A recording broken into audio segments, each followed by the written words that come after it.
and welcome back to Visions. I'm Mirella Rich. If you've just joined us, we're here with Dr. Helen Light, who is the Director of the Jewish Museum of Australia. Welcome back to the program. Thank you. Now, today in a world where everything is instant gratification, people want it now, it's a fast-paced world, how does the museum tend to keep up with that sort of lifestyle? I suppose the most important thing is for us to keep listening to our community, listening to the world in which we live, making sure that we dwell on and reflect on the issues that are of relevance to our community. Judaism's a really interesting culture because we've been around for 4,000 years. And the reason why we still exist and thrive is because we have been adaptable as situations change, albeit sometimes we've been forced to, but still. And I think it's particularly relevant to being Jewish and Australian today in terms of being aware of who we are and where we sit in our world. We've been part of Australian community since the first fleet, since the beginning of European settlement. So a lot of people wouldn't know that. No, there were about 14 convicts on the first fleet.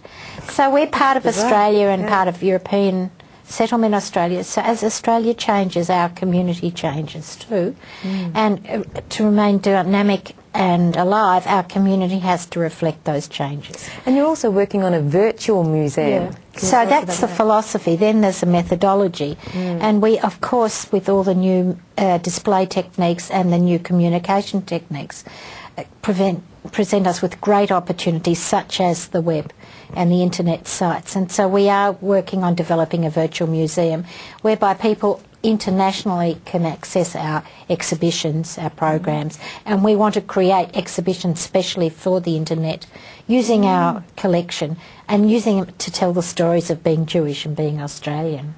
And what are the museum's proudest achievements? Oh, there are many. I should say that the very first exhibition that was in the museum when it opened received a Museum of the Year award. Beautiful. So the founders set a standard from the beginning that we have emulated since then. I think the fact that we've won many awards is important. The fact that we're recognised as one of the most important and best places to learn about Judaism in the world is significant. But my greatest pride, I think, is that we've remained a community museum, that we are a place where all different kind of Jews can find a voice, where they can express and explore what it means to be Jewish, and where non-Jews can come and find out what it means to be an Australian. And that's why it's probably so successful, because it's come from this humble beginning in a classroom, and yet it's one of the most powerful places in the world to learn about Judaism. Yeah. Also, we have 300 volunteers, and they love the museum and they love sharing what it means to be Jewish in Australia. So it provides the place with real warmth and vitality and heart.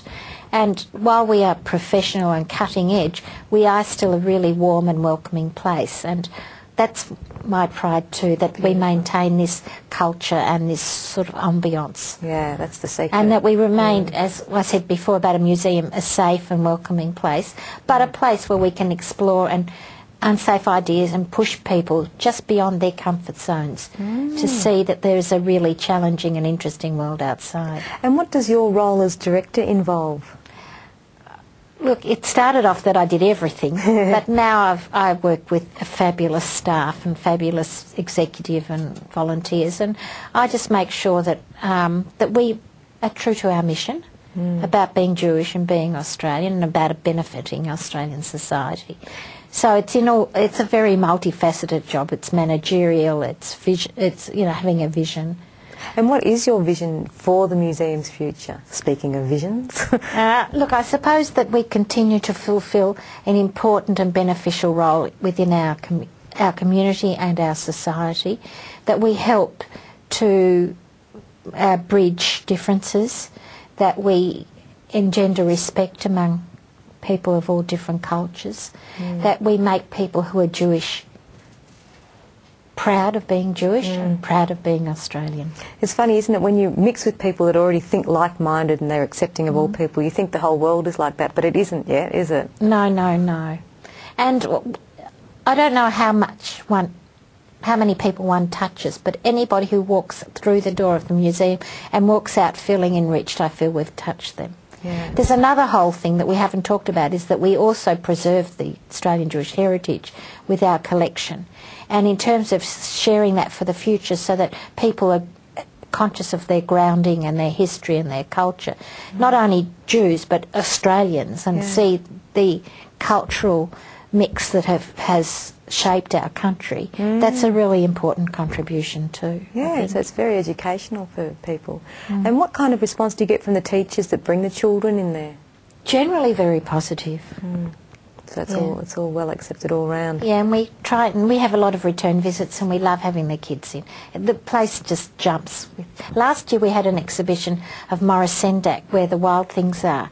I don't know if you read it as a kid, but kids' books, and it was like being in a huge playground where kids were learning ideas and reading and having fun at the same time, and it's a great way of experiencing a museum. And how did you come to do the change from a classroom to actually having your own premises? Well, we looked for many years. We had really generous supporters in our community, and we purchased this building, which is next to the St Kilda Synagogue. So we still use that synagogue for visits for groups and for all the groups that come, the Probus groups, the Rotary groups, the casual visitors and the school groups, they go to the synagogue as well. And we've got a beautiful premises now because, as you mentioned, we've got a shop, we've got a library, we've got a collection, and it's a beautiful building. It's called the Gandel Centre of Judaica, and I would urge everyone to visit. What number is it in Elm Road? 26 Elm Road. Elm Road. It's just near St Kilda Road, so you can get the tram from the city. Oh, beautiful. Do you have to pay to come in, or is it? Yes, but it's very modest. Modest pay. Very modest. Oh, beautiful. Yeah. Well, thank you so much for coming on the program. It's been a thrill. Thank you. Is there any last words you wanted to leave the audience with? I just would like to invite them all to come and visit us, because that's what we're there for, to welcome as many people as possible. Yeah, beautiful. I'm sure it'll be a very interesting experience for many, many people. And I hope you have a lot of good fortune, luck with it in the future. Thank you, Mirella. You've been watching Visions. I hope you enjoyed the program. I'm Mirella Rich, and our guest was Dr. Helen Light from the Jewish Museum of Australia. See you again soon.